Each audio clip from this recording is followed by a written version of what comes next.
الحمد لله رب العالمين والصلاة والسلام على سيدنا محمد وآله وصحبه أجمعين. اللهم علمنا ما ينفعنا وانفعنا بما علمتنا وزدنا علما وعملا يا رب العالمين. أما بعد.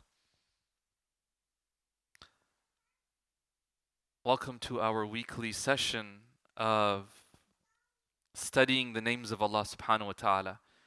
If it's your first time here, welcome, and hopefully, inshallah, you'll continue to join us.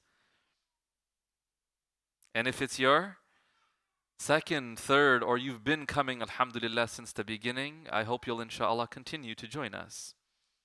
We've been going through the names of Allah subhanahu wa ta'ala, one by one, in the hopes of developing a better understanding of Allah, deepening our relationship with Allah, and ultimately hoping to become better servants of Allah is the ultimate goal. Tonight, inshallah, I want to speak about a name that's very powerful. And I hope, inshallah, we'll spend some time reflecting about it during the session, but also after the session, inshallah. See, often when we teach our children, we teach them about Allah and we tell them that they have to love Allah. We tell them that you have to love Allah. And sometimes we forget to tell them how much Allah loves them. We forget to tell them about how much Allah loves them. Allah speaks about this in the Quran in Surah Al-Ma'idah. Allah subhanahu wa ta'ala says, يا أيها الذين آمنوا من يرتد منكم عن دينه فسوف يأتي الله بقوم يحبهم ويحبونه بدأ بنفسه. Allah says He loves them and they love Him. If Allah did not love us, He would never open up the doors for us to love Him back. And so I think it's really important that we explain to our children, and I'm talking about children, but hey, we're all just grown-up children at some level, telling ourselves how much Allah loves us. And the name that we're going to talk about today is really in line with that idea. The name is Al-Wahhab. Al-Wahhab comes from the root letters Waw, Ha, and Ba. And from there you get the word Hiba. Hiba, which means a gift. Now, when you think about someone's care and love for you, you usually expect it in proportion, number one, to your status with them, but also how important they are. I'll give you an example. Any of you have a relative that's really, really, really busy? Maybe because they're just, really successful in whatever they do. You have a relative like that? And maybe they don't really think about you much because they're just so busy. And imagine one day you found out that they were thinking about you and they bought you something. The more busy someone is, the more important someone is, the less we can tend to expect of them, no? That they're so busy, like how are they going to have time for me? What's beautiful about Al-Wahhab is that Allah is the greatest of all those who may even try to claim greatness. Allahu Akbar. And yet, He loves and cares about every single one of us enough that He continuously showers us with gifts. We can talk about blessings, but even more specifically, we can talk about gifts. That's what a hiba is. It's a gift. Now, there's a difference between the name Wahib, which is just, the one who gives gifts or who gives a gift, and Al-Wahhab. See, someone who is Wahib, maybe they give you something one time, and maybe they give you something small, and maybe they give you according to what they think you deserve. Al-Wahhab gives abundantly. Al-Wahhab gives over and over and over again. And he doesn't gift in accordance to me and you. He gifts in accordance to his own generosity. Now, I asked you a question at the beginning that I had you discuss, and I want to hear your answers. When you're giving a gift to somebody, what do you factor in? What do you think about? What are some things? You think about whether or not they're going to like it. So you're trying to get them one that they won't like, right? No, the one that they'll like. Right, beautiful. What else? No, sorry, before that, I want to come back to you. If you're going to give them a gift that they like, what do you need to do? You got to do some research. You got to know what they like. So maybe you come to like one of their friends or their, yeah, or maybe if you're really, you pay attention, you know in advance what they like, right? So you know when they keep showing you that reel about, look at this product, and you're like, oh wow, well they're trying to tell you something. Do you know what I'm saying? There's a not so subtle message there, right? Okay, what else? You want to give them something useful. Yes, yes. You sound like my parents, right? I used to ask for something. They're like, what are you going to do with this? I'm like, I don't know, but it looks nice. They're like, no, I'll buy you something that's useful. Giving gifts, it's a love language. It's a way that you express love to people. And it's important that when you express love to someone through gifts, that you express it in their language, not yours. I still remember the first time I heard this from one of my teachers. This was at the University of Guelph. And they were talking about how one day she came home and she told her husband, she's like, hey, I want you to go to the store and buy me something that shows that you love me. I mean, like, that's an unfair test to begin with. But, like, okay, so my guy was stressing, right? He went to the store and he came back. Do you know what he brought her? You know a shower curtain? No, not a shower curtain. You know the hooks to hang it up? He brought her the hooks. She's sitting there going like, maybe we're going to get some roses, some chocolates, something nice. My man pulls up with hooks. And she was like, excuse me? He said, look, you've been complaining about the shower curtain that it's on the floor, it's on the floor, it's on the floor. I brought you something that's going to be useful. That's going to work. It's going to help our situation. You won't nag me anymore. So now the shower curtain will be up. She was like, no, like that's not what I wanted. Something useful, right? So yeah, sometimes we bring stuff that's useful, but of course, what does the other person expect? Beautiful. Yes, we think about that. Yeah.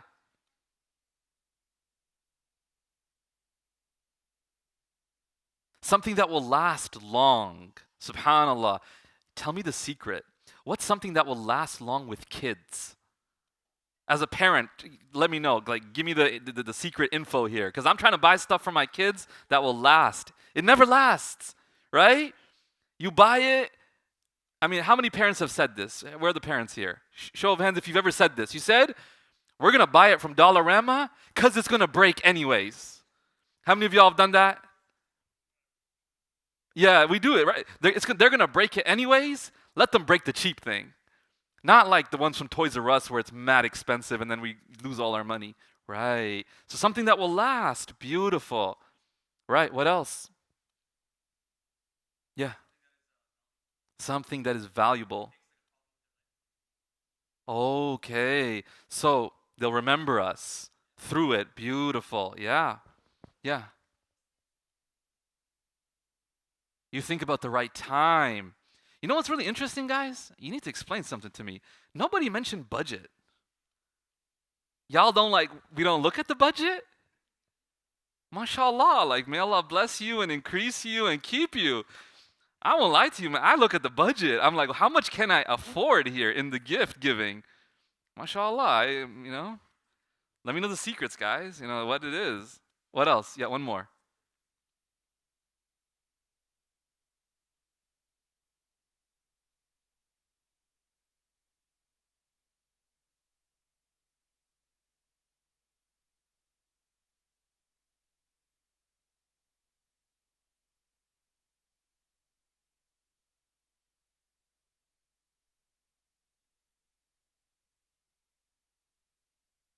Subhanallah. You buy them what they like.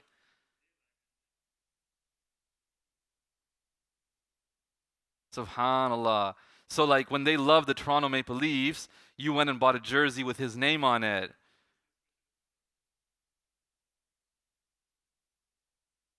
Subhanallah, subhanallah. Beautiful. That's very thoughtful, mashallah. As a Leafs hater, it's a terrible idea, but but no, you're right. You're right. It doesn't matter what I think, right? It doesn't even matter what you think. It's if they like it, we buy it for them. Beautiful. Beautiful. Now, I highlight all of these because there's limitations to all of it. That's why I brought up budget.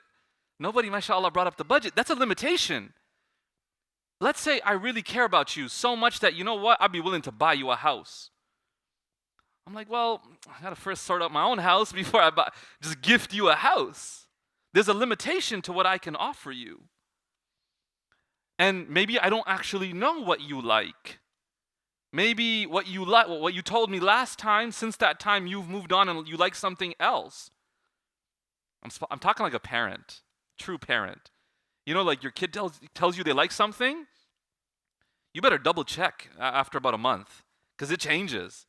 So you go buy something from a month ago and they're like, I moved on. I'm not a fan of that anymore. You're like, oh, wasted my thing. I try to surprise you. So this is basically, guys, this is my therapy session with you guys where I just vent to you about how hard it is to be a parent. Right, parents? That's what this is. Subhanallah. Why do I highlight all these points in what you're sharing? Because we give, factoring in our own limitations of how much can I afford, factoring in what's available to me, will it come in time for the whatever anniversary or the day that I want to give it to them, all my limitations. Then the limitation of, do I even know what they want? How well do I know them? What's the appropriate time? How do I know they don't already have one? How about that challenge? Do they already have it? Do you know that one where you try to figure out whether or not they have it without telling them too explicitly? Right? So you're like, hey, what do you think about this? And they're like, oh, it's nice. And you're waiting for them to say whether or not they have it, so you note it down. Limitations. Allah subhanahu wa ta'ala, when He gifts to us, according to what limitations does He gift? To no limitations. Allah gives from an infinite treasury. From an infinite treasury, He gives. There's none greater than Allah, and yet He still has time to gift me those little joys that I experience in my life. To gift you those little moments that you have with your children, with your siblings, with your loved ones. That's from His infinite treasury. He knows us better than we know ourselves. And so sometimes He'll gift us something that we don't even realize we need. That's useful? He'll gift us something that we don't even realize is useful. Have you ever met somebody like that? You met someone, you thought, oh, nice to meet them. Yeah, random person, sure. Whatever profession they're involved in. 2 days later, you have a problem pertaining to that very profession. You're like, that's crazy. 2 days ago, I just met a person who works in that field. Let me give him a call. The day you met them, you didn't think there was any, utility to that relationship beyond just what? They're just a nice person, we get along.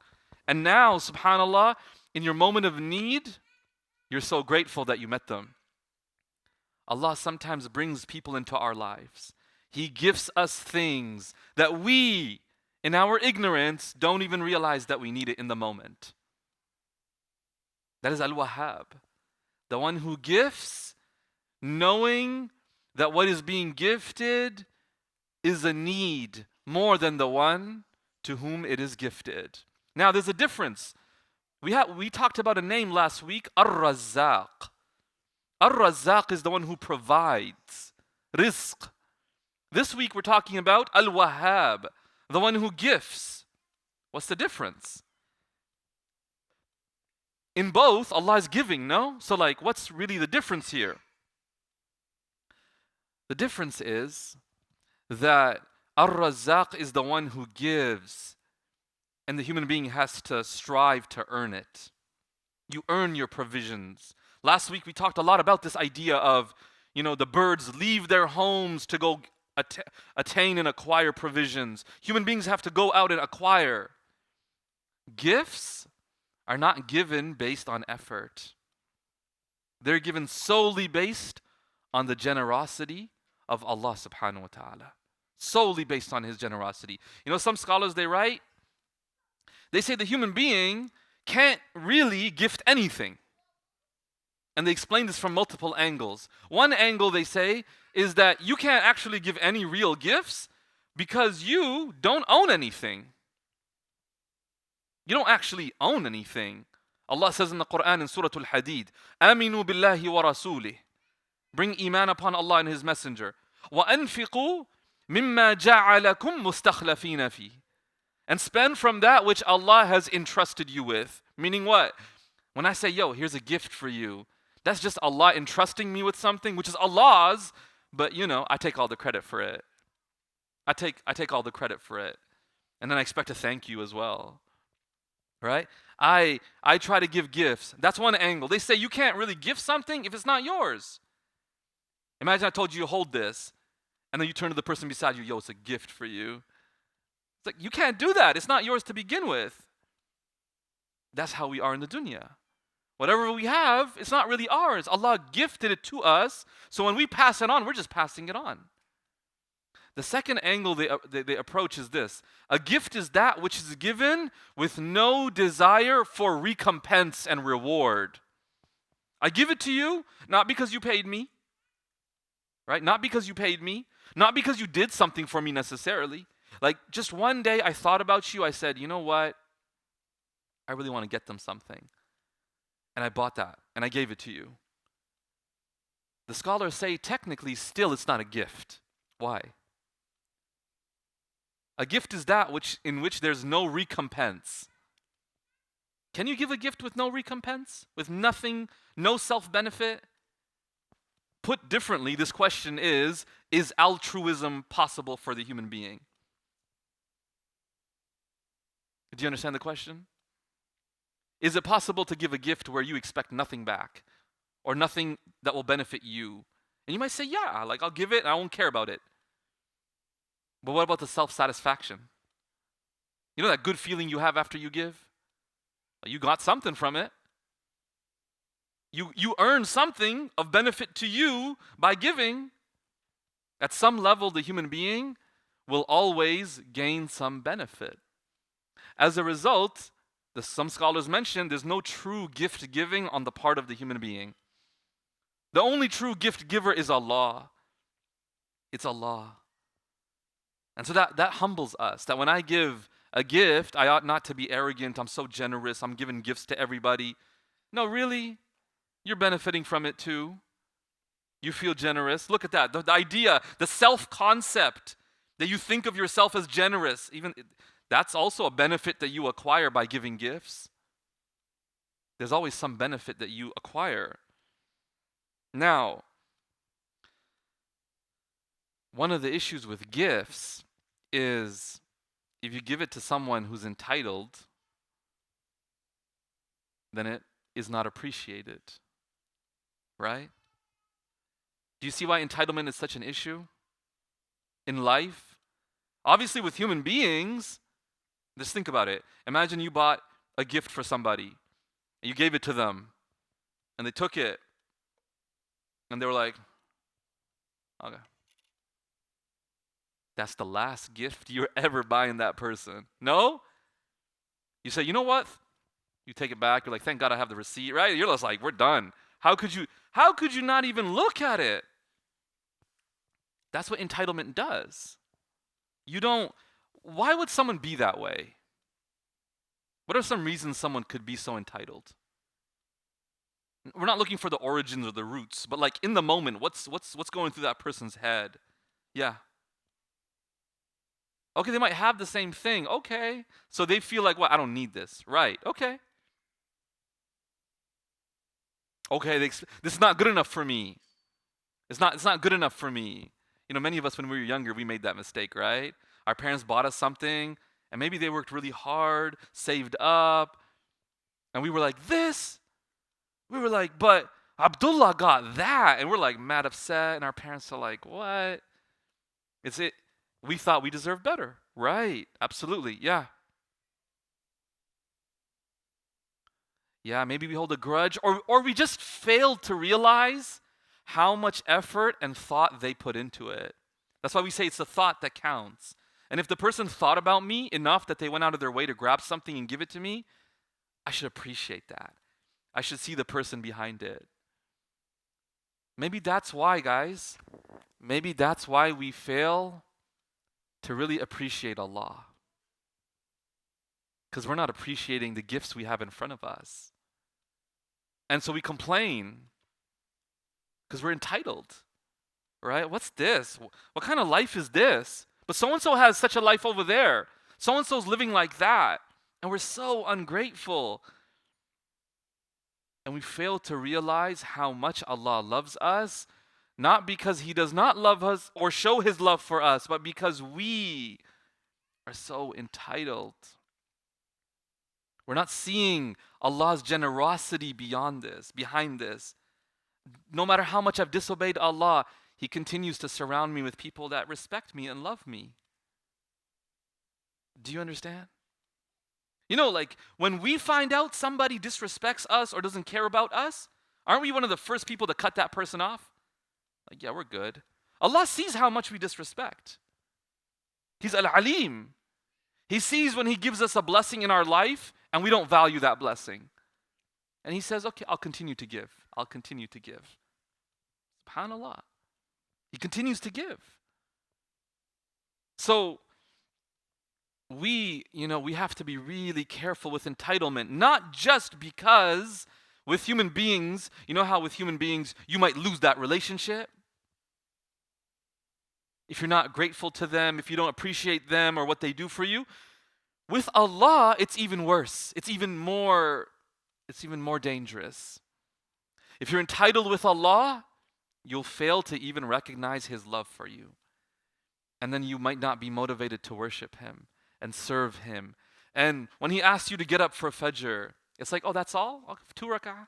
Like He didn't even ask us to do like a full 4 rak'ahs at Fajr. You ever thought about that? It's like just immense compassion. Just pray 2. Just pray 2 rak'ahs. Not even 4. Even the sunnahs are 2 before, right? It's not even like a full 4 sunnahs and a witr after. Just 2. 2 and 2. He asks us that after all Allah has done for us. And really, what has He not done for us? We might fail to be motivated to go do all that good because we're just not recognizing beyond the gift. We're not seeing the source of the gift. Now, Allah subhanahu wa ta'ala, there are so many examples of gifts that He gives. And I'll name a few. You know what's a very fundamental level of gift? It's hibatul ijad.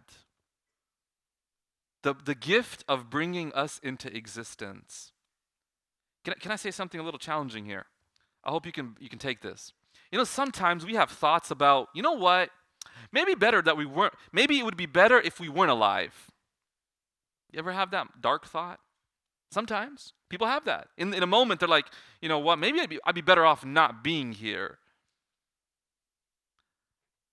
But we're not telling the truth. If we're honest with ourselves, we're not telling the truth. Ask a mother, would they trade anything for the first time they looked at their baby? Nothing. Nothing. No amount of difficulties in the world. The fact that I got to look at the face of my baby makes everything worth it. I wouldn't trade anything for that. Do you understand? There are certain gifts Allah gives a person. You know when someone shows you a deep love from the depths of their heart, and you notice that, wow, I mean so much to someone. That's a blessing and a gift that, you know, nothing in this world, we wouldn't trade anything for it. Ni'matul ijad. Just to be in existence. I know existence can be tough. It can be hard. There are days where you're struggling, man. It's hard. But if we're honest, it is an immense gift from Allah just to be living and breathing and to be able to witness the world around us. Subhanallah.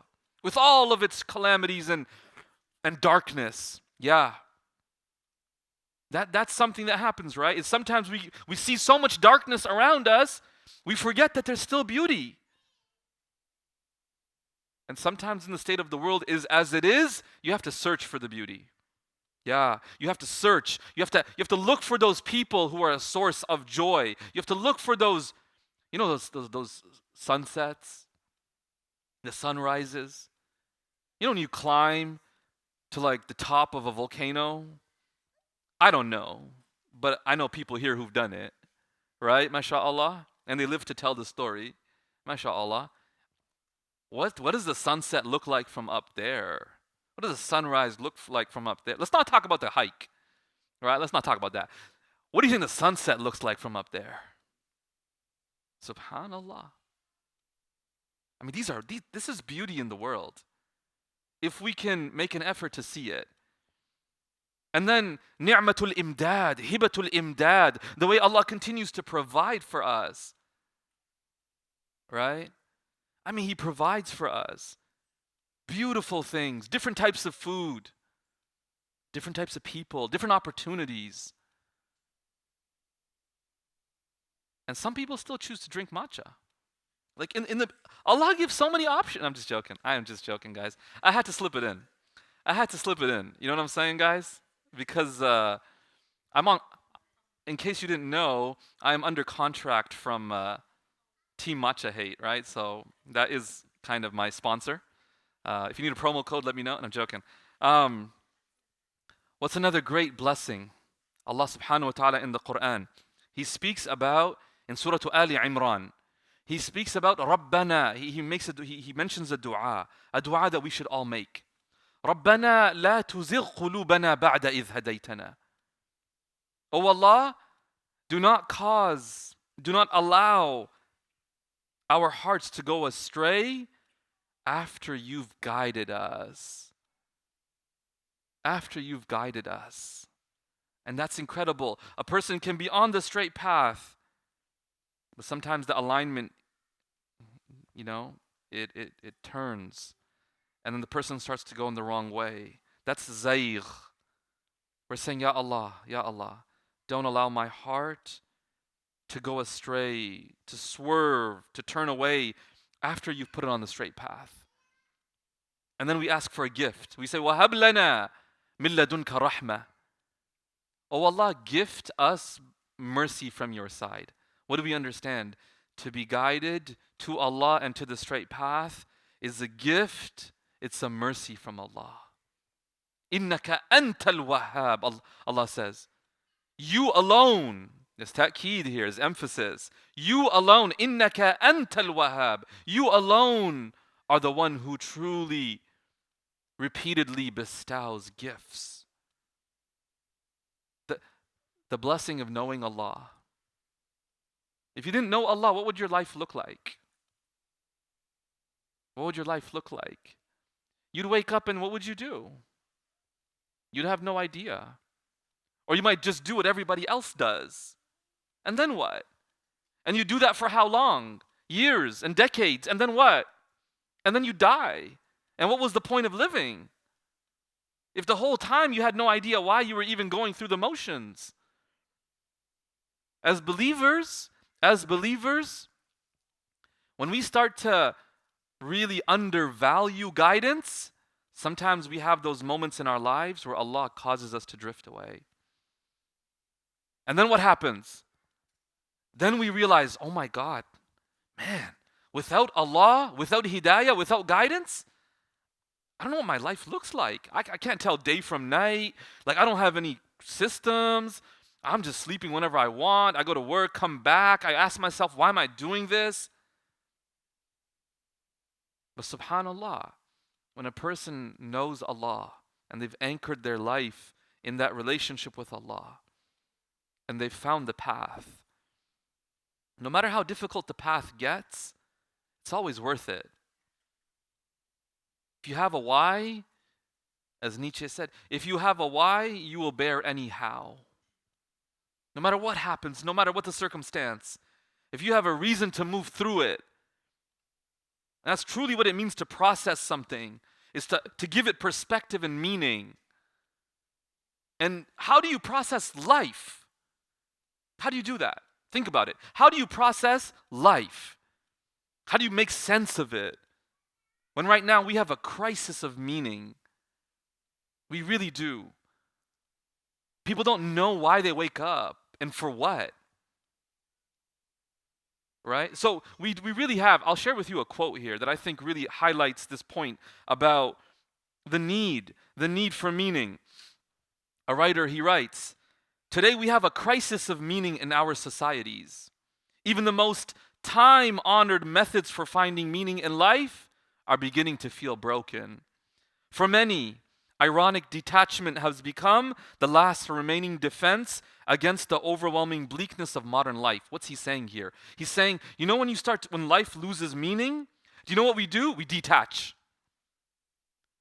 Why? Because if you don't detach and you engage with a meaningless life, do you know how painful that is? You're just like, I don't know I don't know. I don't know why people are dying. I don't know why there's suffering in the world. And it hurts so much to see it all senselessly. How do you live with that pain every day, up close and personal? So you know what's much easier? Detach. What I'm going to do is going to go home every night after work, and I'm just going to watch Netflix. That's what I'm going to do. So that I don't have to think about reality. I detach. And that's what's become the state for so many people. There's too many things broken. The rot is running too deep. What can one person do in the face of such systemic decay? The sheer scale of it all makes any effort feel futile. It's no wonder that so many succumb to a sense of hopelessness. Viktor Frankl, he writes, he says, such widespread phenomena as depression, aggression, and addiction, they're not understandable unless we recognize the existential vacuum underlying them. Ever more people today have the means to live, but no meaning to live for. What am I trying to say here? If you have meaning, and that's literally what religion is, a meaning-making machine for you, that when something happens, you're able to give it perspective. In the absence of that, people succumb to what's called nihilism, where there's no meaning to anything. And then why would you choose to suffer for no reason? And that's where you have existential writers like Camus. He says, the real question is not how and why should I live? He says the question is why shouldn't we just end it all? If life has no meaning and I'm just going to suffer for no reason, why suffer for no reason? And sometimes it feels that way. Sometimes it feels like maybe we're suffering for no reason, or people on the other side of the world are suffering for no reason. That's a disconnect from guidance. See, what the Quran does is frames it all and gives you a perspective to make sense of it. It gives you a lens. And some of us have taken off our glasses. And we sit there looking around going, I can't see anything. And if Allah's blessed you with those glasses, put them on. And if you have them on, you ever forgot that you're wearing your glasses? Like, where's my glasses, right? Because you forget. You get so used to them. They're right there. Your contacts. People go to sleep with their contacts on. Right? Because they forget they're wearing them. Some of us, we go to sleep and we stray from the path of guidance because we don't realize the value of being guided.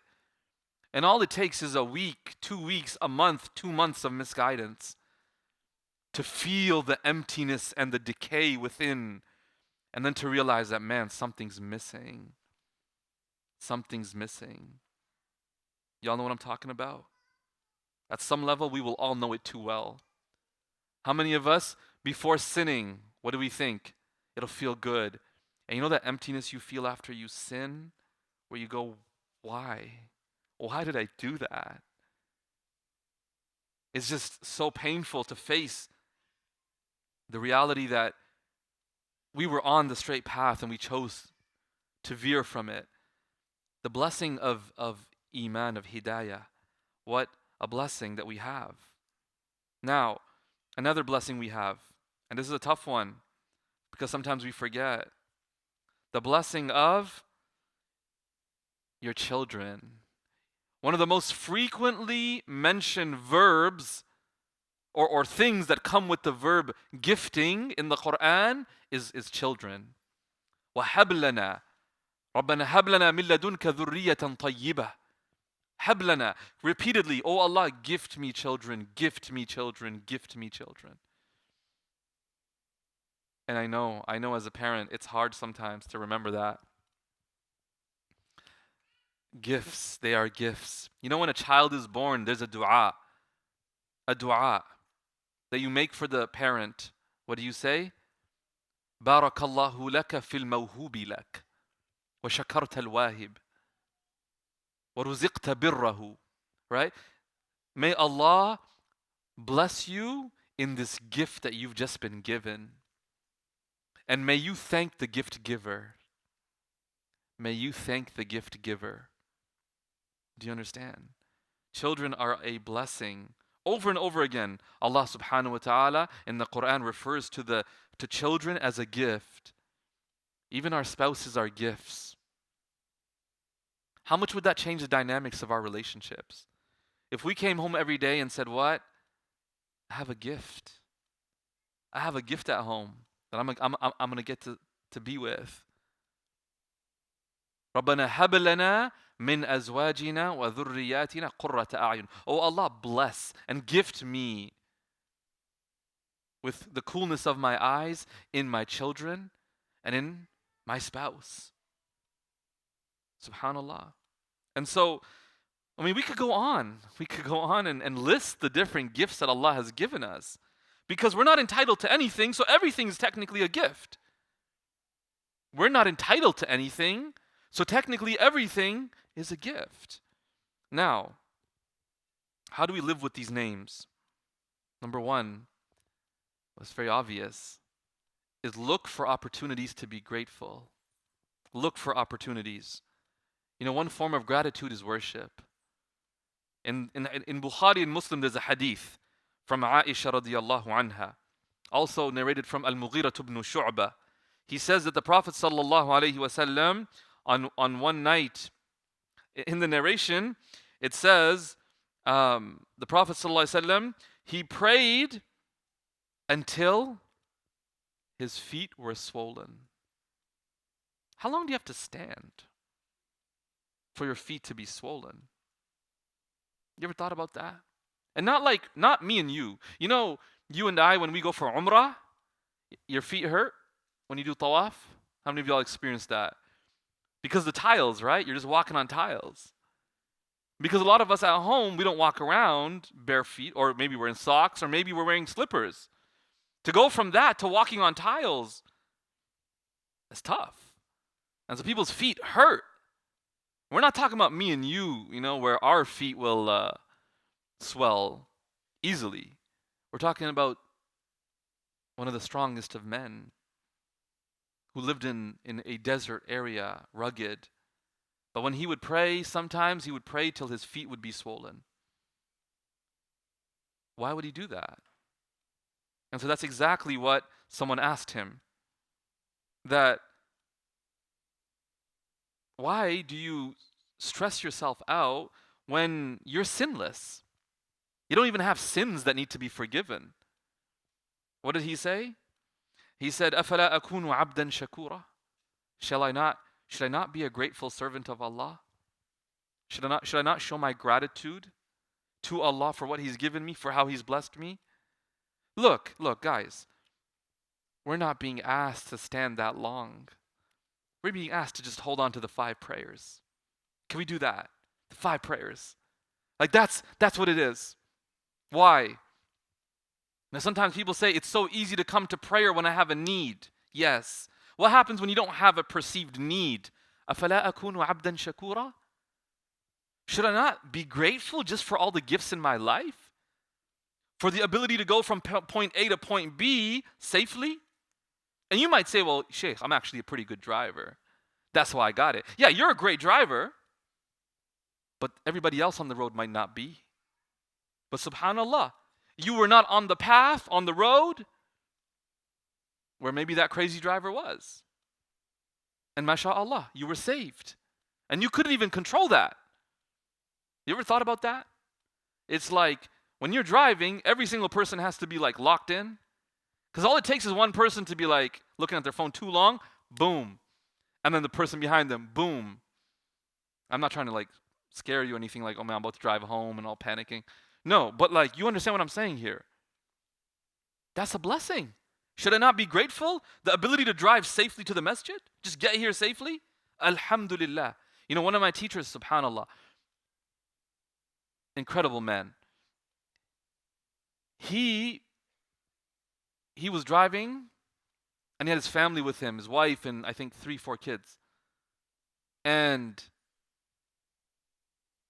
he had a car crash. SubhanAllah. Every child, everybody in the family passed away except him and his son. That's life. Do you know what I'm saying? And he went through like a period of depression.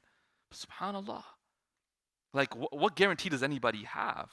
That's why we're taught. You know when you're driving and you see somebody that's going like that's in a crash or something, or anyone that you see that's going through an unfortunate situation, what are we taught to say? Alhamdulillahi alladhi afani mimma ibtalahu bihi wa faddalani ala kathirin mimman khalaqa tafdila. All praises for Allah who has preferred me, or who saved me rather, afani, who gave me well-being and safety from what that person is being tested with. Meaning what? I didn't avoid that because I'm a great driver. It's because Allah's gift and blessing to me today was that I would be saved from that. I'd be saved from that. Look, guys, you ever been in like traffic because of an accident? And sometimes we get really frustrated, right? We're like, yo, man, I got to get somewhere. Like, it's always, you know what I'm talking about, right? I mean, y'all live in Mississauga. The amount of traffic, mashallah, Mississauga, it's legendary. Have you ever thought about what? You know what? I'd rather be in traffic than be in the accident. You ever thought about that? I'd rather be in traffic right now than be over there dealing with the accident where my car now, I have to worry about insurance and I have to worry about reporting it and all that stuff. I have to worry about my own health, worry about the other driver. You know what? I would go with traffic. Imagine a shift in perspective in that moment. May Allah grant me the tawfiq first, man. It's hard. In that moment, sometimes all you see is what? Is just those 2 red headlights in front of you or like rear lights looking at you. You're like, dude, yeah, I can't. Let's go. Like Google, come on, man. Like sort me out with some back road or something, right? SubhanAllah. What's another way that we live with Al-Wahhab in our lives? It's don't abuse the gifts given to you. That's peak ingratitude. When someone gifts you something, and remember I was talking about like Allah gifts us something and we abuse that gift. We abuse it. And then we wonder why maybe there's no blessings in our lives and barakah in our lives. We didn't value the blessings that we had, the gifts that we were given. Why would Allah give us more gifts when we don't value the ones He already gave us? Recognize that what we have as a gift, we take care of it. We value it. We honor it. We use it in a way that pleases Allah. And finally, we give gifts. We give gifts. The Prophet ﷺ taught us, tahadaw, tahabbu. Exchange gifts, it will increase love between one another. And subhanAllah, you know, it doesn't take much. It really doesn't. It can take small things. Paying it forward. It can take, I might have told you guys this. I had a friend who when he would go to a vending machine, he would always buy like candy that had multiple pieces. So like he wouldn't buy like a lollipop that just only one person could eat. He'd buy like like a Starburst. And this was in England, by the way. It says halal over there, right? So Starburst. And then he would walk around and like hand it out. Because I asked him, I said, why don't you buy like a one-piece thing? He said, no, I buy these so that I can give them out to people. And he became known like that, like around like the school. He just walk around, you want like a candy, that's the dude right there. He's always walking around with like a pack of something. Here, take one. Such a generous person. But that's like a perspective. Just to get more so I can give it away, to build love. Now, someone might say that, in this economy it's kind of tough. It could just be a kind word. Hey man, I like your jacket. Hey, mashallah, you're looking good today. Hey, mashallah, and you just give him a compliment. Hey, I noticed you were doing this. Mashallah, congrats. I'm happy for you. These little gifts of words, of affection, it means a lot to people. It means a lot to people when you notice them, right? There's a beautiful hadith I want to share with you here. Narrated in the Musnad of Imam Ahmad from Mu'adh ibn Jabal radiyallahu an. He says that Allah subhanahu wa ta'ala says, وَجَبَتْ مَحَبَّتِي لِلْمُتَحَابِّينَ فِيَّ. My love is written and it is obligatory for those people who love one another for my sake. وَالْمُتَجَالِسِينَ فِيَّ. And for those who sit with one another for my sake. وَالْمُتَزَاوِرِينَ فِيَّ. And those who visit one another, who go to each other's houses or visit each other somewhere for the sake of Allah. And finally, وَالْمُتَبَاذِلِينَ فِيَّ. And those who spend on one another for my sake. By giving a gift to somebody, you not only earn their love, you earn the love of Allah subhanahu wa ta'ala. And I want to share one quote with you to wrap up.